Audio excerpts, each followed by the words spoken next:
Well, NeSmith fans, it should be no surprise that once again on the line with us, Mickey Trusclair, winner at Pike County Speedway. Mickey, winning don't ever get old, does it? No, sir. We enjoy it. We really do. So you guys go out there this weekend. Had a bit of a controversy. Tell us what happened this weekend at the races. We started off pretty good. We hot lapped. The car was very good, and we made a few changes, and we run third in the heat, kind of struggled. We come in, changed a few more things, just trying some different stuff, changed a few more things, and the car got real good in the feature. We got up to second, and we was gaining on the guy that was winning the race, the 21 car, Cody Bob. We was gaining on him, but we just run out of laps. We battled for about 9 laps for second place, and once we finally made the pass and completed it, and only had 3 laps left, and the 21 car kind of pulled away a little bit, and we run them down.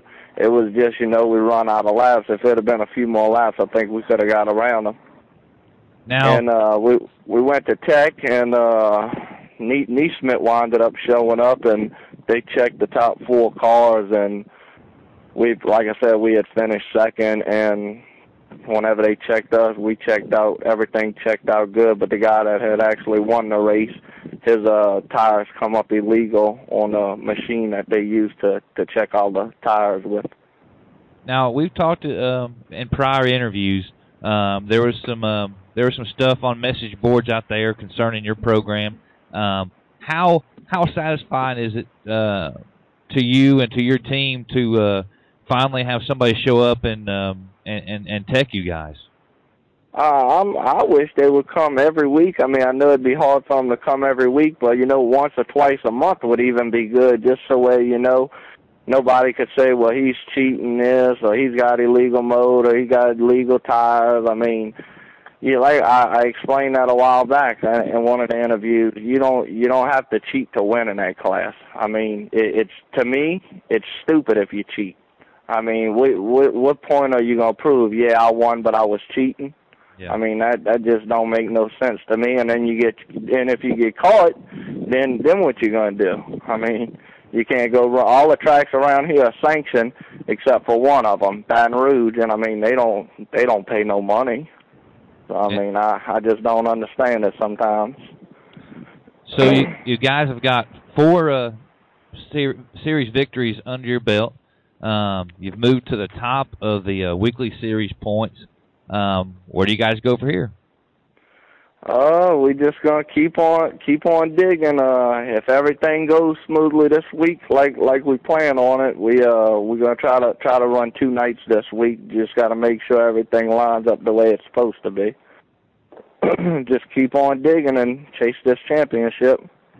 All right, before we let you go, I first want to wish you luck in the coming weeks in your pursuit of a championship, and thank some of your sponsors and some of the guys that help you guys run up front.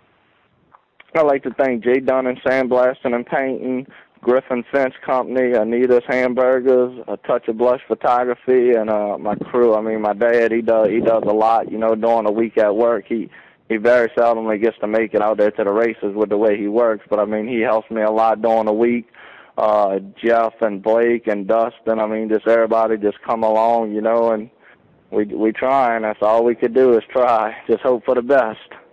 All right, Mickey, well, I'm sure we'll speak again throughout the season, so you guys go out there and do the best you can. Get a few more checker. Buddy. I appreciate it.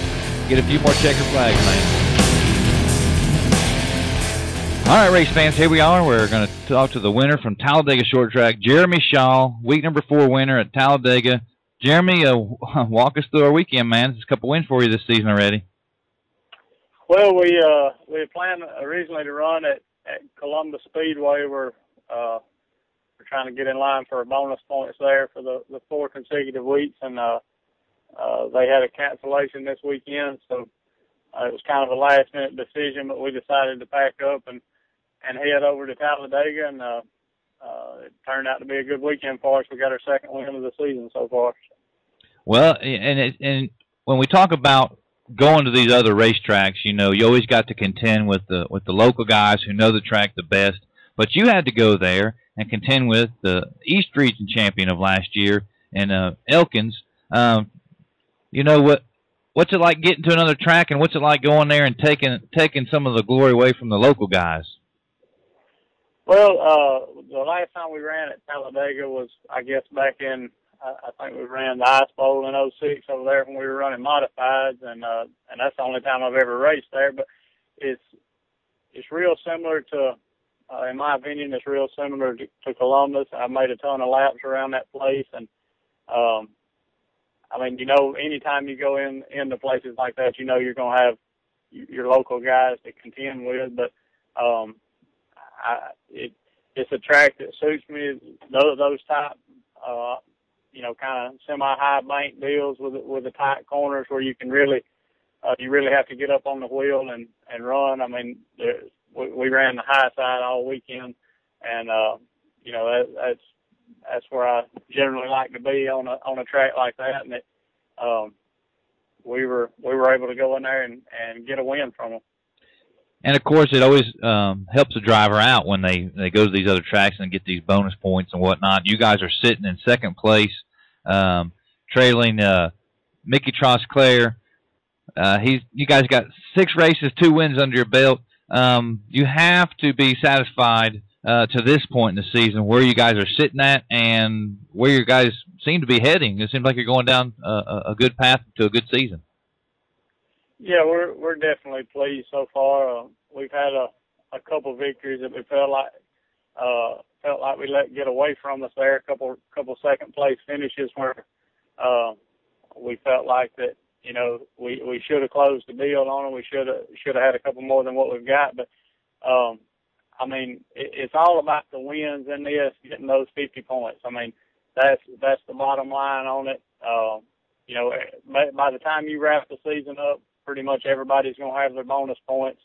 So it's all going to come down to the 50-point wins. I mean, that's in the end, that's what's going to matter, and I feel like it's going to take probably between 8 and 10 of those to get the deal done. So that's just what we're trying to do. Wherever we can pick a win up at, that's what we're going to shoot for, and hopefully by the time the season wraps up, it'll be enough. It's going to be between July and August, I think, before you really know who the real contenders are in this, because at that point everybody will have their bonus points, and it's going to be when you start dropping the races off and everybody starts getting to their 14 races when you're really going to see who's who in the point standings. And we just hope that when that time comes that we're going to be one of the ones that's up there at the top, being able to fight for the championship. All right, Jeremy, you've been on here before. You know the drill. Before we let you go, thank your sponsors and some of the guys that help you run up front.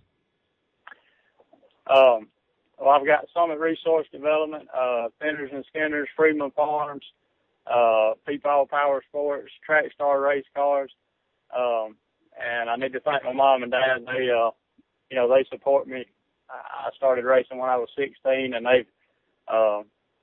my mom rarely misses a race. She's either my wife started videoing now, so but before that she videoed every race, and she's one of my biggest cheerleaders, and my dad helps me with the cars. I mean, like I said before, we're a smaller deal, but he's been the backbone of this thing since we started.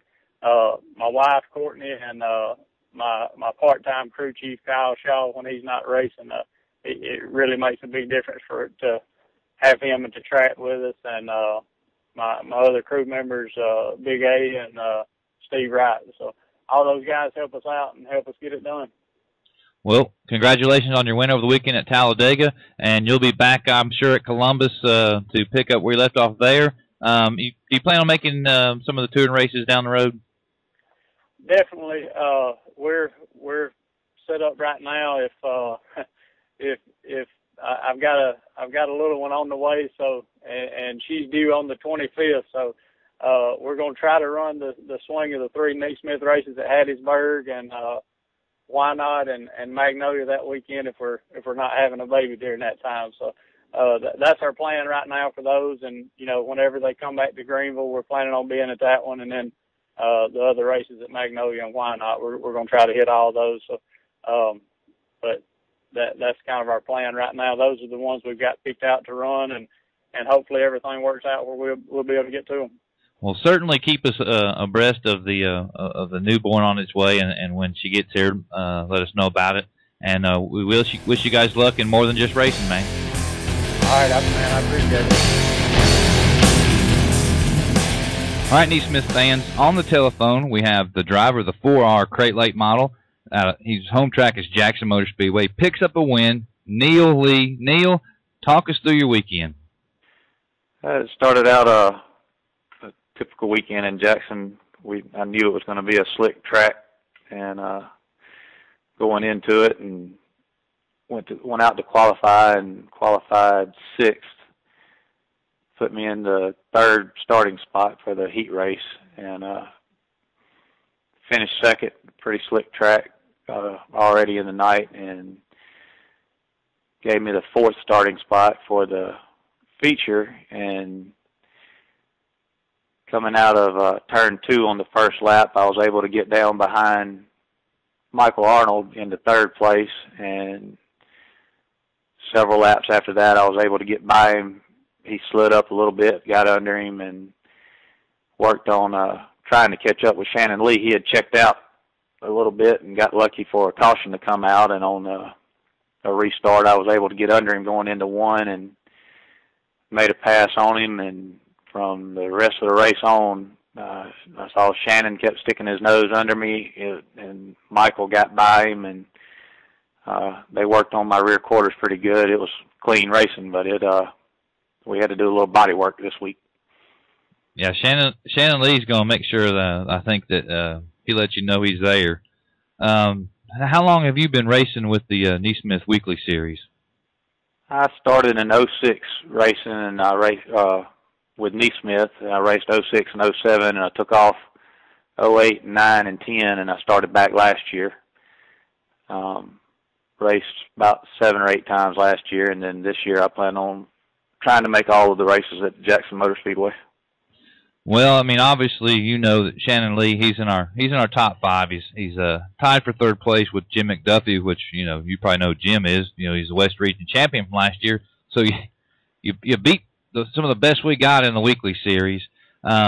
Looking forward, I mean, you guys going to try to get to other tracks, pick up some bonus points? Are you going to try to maybe hit some of our touring events that hit Mississippi? It's a strong possibility. I had to do a lot of sweet talking to get back into racing. The reason I got out of it for a couple of years is I had a bad wreck in Byram at Jackson Motor Speedway and broke my leg, and my wife decided that racing wasn't for me. But I've talked her into letting me get back into it.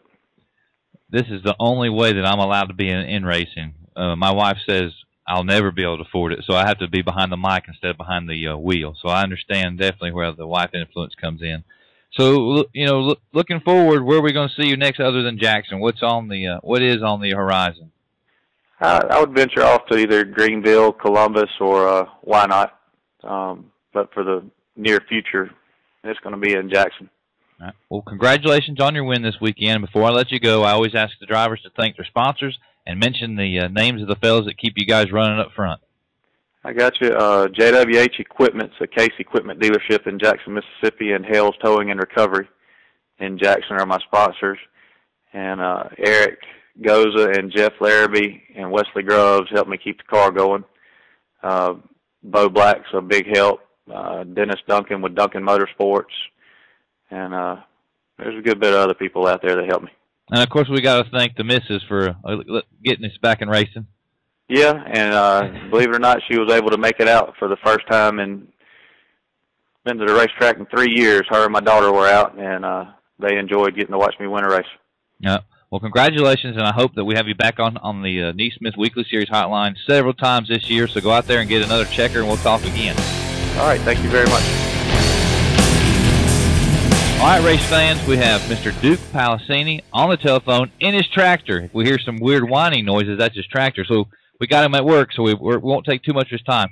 Duke, you guys show up to Greenville and get you one. Talk us through the event, sir.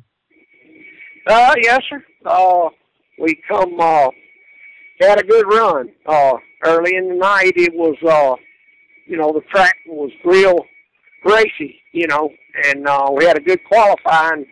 We time suck it, you know, on the time in, and set us up for the second heat, you know, on the pole, and run a good race there, and end up winning that race, and that kind of just set me up for the, you know, the feature. I had front row outside, and had a good car beside me, and we just had a good jump and had a good run.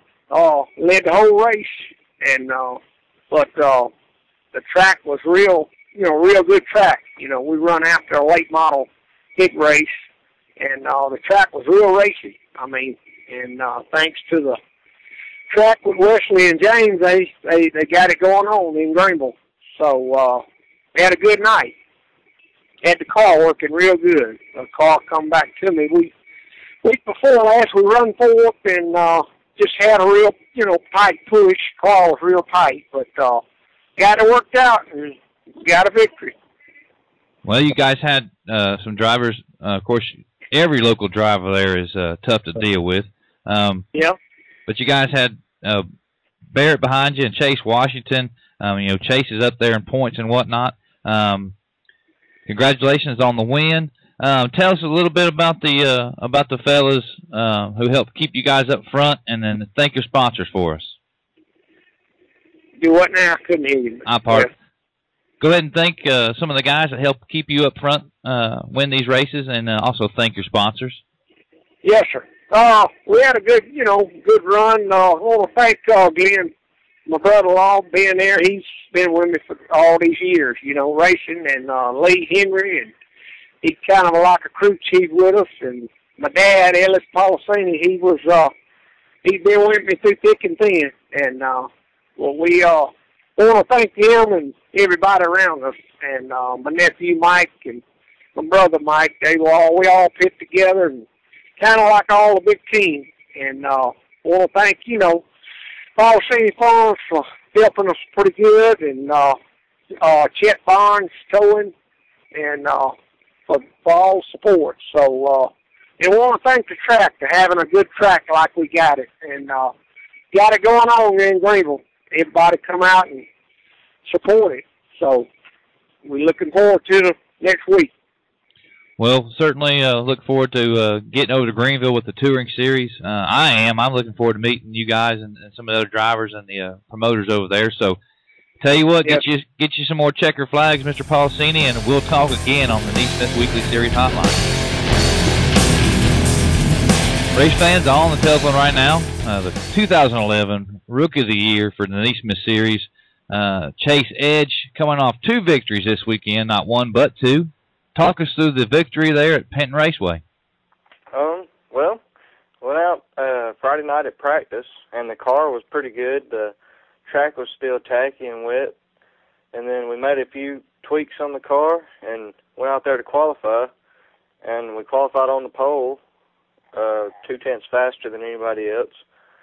Then we didn't heat race that night, but we went straight to the feature, and when I started the feature race, I jumped out on the lead, and after that, it was pretty much just so smooth sailing through the whole race.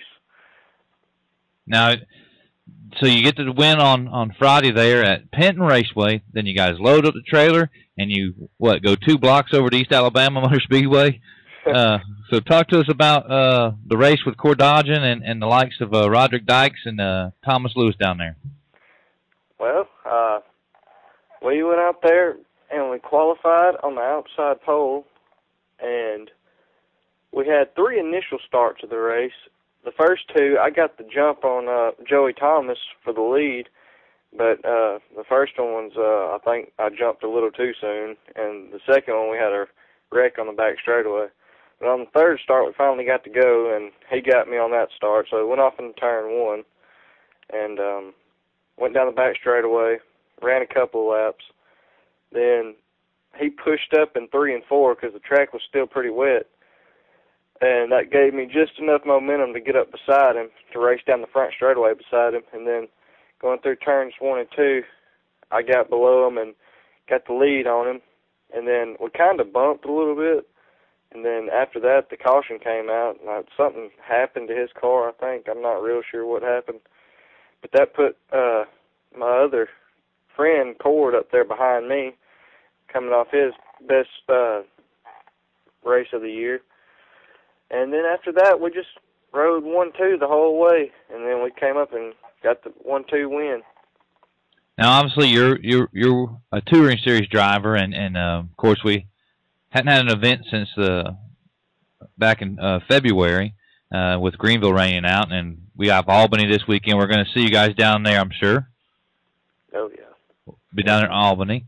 Now, last time we spoke with you, you're on the verge of completing a ARCA test at Talladega Superspeedway, and I'll go ahead and say the bad word. The bad word here is asphalt, but it's got to be pretty cool for you. Tell us about the experience of turning some laps at the famed Tri-Oval.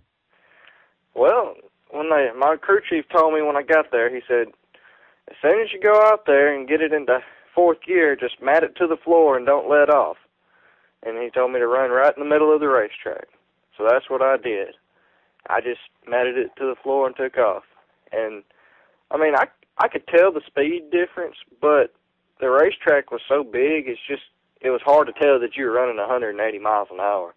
It just felt like going down the back straightaway felt like the interstate. And you could see forever, and then about 10 seconds later, you'd finally get to the corner. And when you get into the corner, it's just like you kind of sink down in your seat, and you think that you'd have to do a lot of driving, but you really don't. You just kind of hold the steering wheel, and the car just pretty much does it itself. You have to put a little input to the left, but it's nothing like having to sling it into the corner like a dirt car and try to set the car up and all that. It's just pretty much drive it straight through and hold on. Now, was it an instinctual thing when you're heading to turn 3? I'm sure you had to be curious as what was going to happen now after coming down that long backstretch. And because you said you don't have to drive the car as much. So I mean, what were your thoughts before you got to 3? What were you thinking? Like, oh, what do I do now? Or well, I was pretty nervous at first going down to turn 3, my first lap, but I trusted the guy and the car owner and everybody on the setup, so they said it wouldn't spin out, so I just held it off in there and just turned left. I mean, I knew I didn't have to press the brakes and set the car up getting in, because if I'd done that, we would have had a tore-up race car. But, yeah, it was all right. I mean, I pretty much just drove the way they told me to, and it worked. So I also read, your interview with Roby on the website. You mentioned that you had the spotters and the crew, the guys in the radio. What's that experience like coming from just hearing a receiver? I mean, what were they saying to you? I mean, they were obviously telling you to drive it in or whatever, but I mean, that had to be a new experience for you. Oh yeah, I really liked the whole spotter and the crew chief talking to me, going around the racetrack. They were just telling me who was behind me, if someone was coming up real fast, when to get down on the apron, and just telling me which lines to run and try. And I really liked it. It was something different, and I really wish we could have that in late dirt racing. Now, were you able to tuck up underneath guys and do a little bit of drafting during this test? No, there was a little drafting going on, but they really didn't want me to since it was my first time out on asphalt. But, I really didn't want to either because I didn't want to hit nobody or tear them up or something. Well, we certainly wish you. And now, moving forward from this ARCA test here at Talladega, is there a next step? I mean, did they say you did well? I mean, what was the end result of this part of the test? They said I did fine. They hope I come back and test some more with them, and I got to go to two different classes at Rockingham Speedway. There's 2 ARCA classes that I got to go to. It's on-track experience stuff. It's that will be in May and in June, I believe. I think that's the dates that we got going right now. But hopefully after that, then maybe I can get a ride or something, or someone will let me drive their car, and we can go from there. Well, all right, Chase, before we let you get off here, congratulations on that successful test, it sounds like, and the 2 wins this past weekend. Of course, we're going to see you down in Albany, but before we let you go, you know the drill. Thank your sponsors and the guys that help you stay up front when you're running dirt with us. Well, I'd like to thank my mom and my dad and my sister. without the family in the sport, there would just be no way we could do it. I'd like to thank my grandparents and Teddy, my crew chief, and Cord Dodgen for helping me. I'd like to thank All-Star Graphics, Edge's Gas Company, VP Race Fuels, Larry Edge's Grocery. And I'd also like to thank NeSmith for helping us to get our names out there, all of us drivers, and through what Roby and you do to help us get our names out there through the internet and the videos and the talk shows. Well, it's part of the job of a series, Chase, is for us to, you know, we got to promote you guys. You guys are the who make our shows, and we are the guys that are supposed to shine the light on you. So here it is, baby. So congratulations on your wins. Good luck with the asphalt aspirations, and we'll see you in Albany. All right, well, thank you.